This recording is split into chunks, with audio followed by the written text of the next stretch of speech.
आवा भीरी ना बा घर में कोई हो।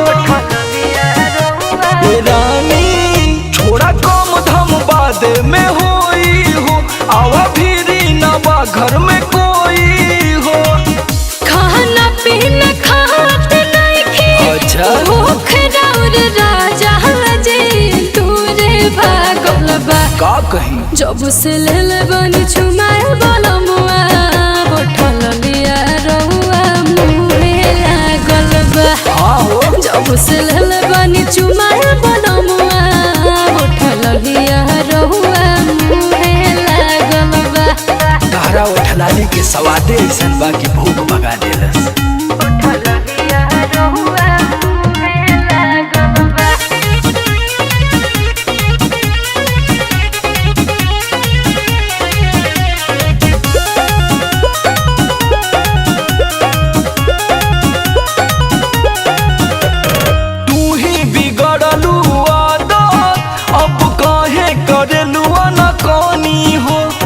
जब से कोयले टेस्ट बनी पिया तो नहीं खी पानी हो। झूठो लोई कानियोन जिदिया तनी जे रउआ हमरा तो पागल बुझा तनी जे।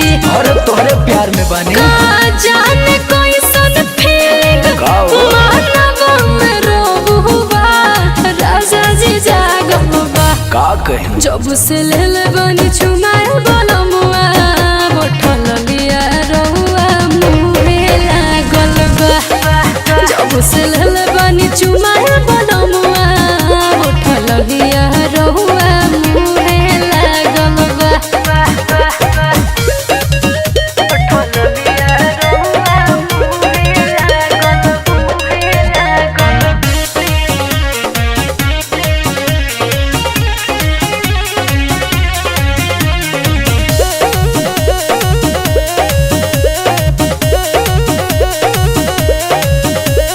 केतनो खाई मिठाई नहीं मिला तो हमके स्वाद हो। रस मलाई रसगुल्ला सब बाटे तुहरा बाद हो। रउआ मीठ बोली हमके पुलावतानी जे हम जानो तानी कहेला पटावतानी जे। या तो राज सो हमारे कहे जिया रावर भइल पागल बा। तोहरे चलते जब से लेल बनी छुमाए बलमुआ बोठल लिया रहुआ मुहे लागल बा। जब से लेल बनी छुमाए बलमुआ बोठल लिया रहुआ